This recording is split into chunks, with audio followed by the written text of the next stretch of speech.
केंद्र सरकार वक्फ बोर्ड के अधिकारों को कम करने की सोच रही है और बड़ा बदलाव भी आने वाले वक्त में देखने को मिल सकता है।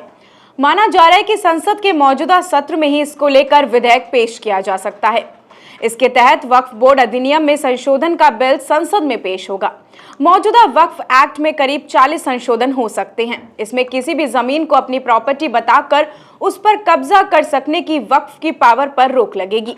सेंटर के इस प्रस्ताव पर भारी विरोध भी हो रहा है। आइए आपको बताते हैं कि वक्फ बोर्ड होता क्या है, इसके पास इतनी ताकत कहां से आती है और अगर इसमें बदलाव किया जाता है तो क्या कुछ हो सकता है।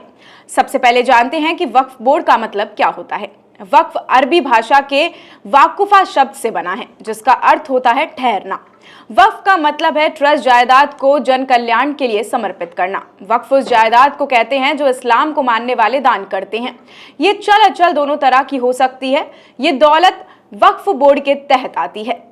आइए अब जानते हैं कि वक्फ बोर्ड कैसे बनता है और ये कैसे काम करता है।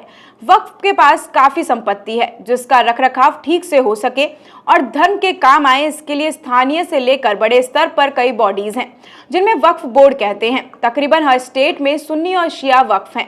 इनका काम उन संपत्ति की देखभाल करना और उसकी आय का सही इस्तेमाल करना होता है। इस संपत्ति से गरीब और जरूरतमंदों को मदद करना होता है। मस्जिद या फिर अन्य धार्मिक संस्थान को बनाए रखना, शिक्षा की व्यवस्था करना और साथ ही अन्य धर्म के कार्यों के लिए पैसे देने संबंधित चीजें शामिल होती हैं। सेंटर ने वक्फ बोर्डों के साथ तालमेल के लिए सेंट्रल वक्फ काउंसिल बनाया हुआ है। Waqf asset management system of India के मुताबिक देश में कुल 30 वक्फ बोर्ड हैं। इसमें हेडक्वार्टर ज्यादातर राजधानियों में ही हैं। अब बात आती है कि इस मुद्दे पर इस पे बार बार विवाद क्यों होता रहता है। आरोप है कि सरकार ने बोर्ड को असीमित ताकत दे दी है। वक्फ संपत्तियों को विशेष दर्जा दिया गया है जो किसी ट्रस्ट आदि से ऊपर है। वक्फ बोर्ड को अधिकार दिया गया है कि वह किसी भी संपत्ति के बारे में ये जांच कर सकता है कि वह वक्फ की संपत्ति है या फिर नहीं। अगर बोर्ड किसी संपत्ति को अपनी कहते हैं और दावा करते हैं तो उसके उलट साबित करना काफी मुश्किल हो जाता है। वक्फ एक्ट का सेक्शन 85 कहता है कि इसके फैसले को हाई कोर्ट या फिर सुप्रीम कोर्ट कोई भी चुनौती नहीं दे सकता है। लगातार कई सालों से इससे जुड़े मामले आते रहते हैं, जिसके चलते कई तरह की परेशानियां लोगों को लगातार देखनी भी पड़ती हैं। कुछ समय पहले की ही बात करते हैं जब भाजपा के नेता हरनाथ सिंह ने आरोप लगाया था कि तमिलनाडु में वहां के स्टेट वक्फ बोर्ड के तिरुचिरप्पा जिले के एक पूरे गांव में मालिकाना हक जता दिया गया था। महाराष्ट्र के सोलापुर में भी कुछ ऐसा ही केस सामने आया था। उत्तर प्रदेश में भी वक्फ बोर्ड ने बड़े पैमाने पर संपत्तियों पर दावा जताया था, जिसके बाद योगी सरकार ने आदेश जारी किया कि वक्फ की सारी संपत्तियों की जांच की जाएगी। ये बात साल 2022 की है, लेकिन सर्वे के नतीजे अभी तक सामने नहीं आ पाए हैं।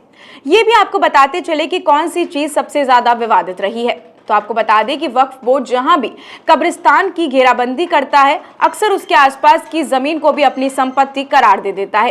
कानून ये कहता है कि प्राइवेट प्रॉपर्टी पर वक्फ अपना दावा नहीं कर सकता है, लेकिन ये तय हो पाना बहुत ही मुश्किल होता है कि कोई संपत्ति निजी है या फिर नहीं।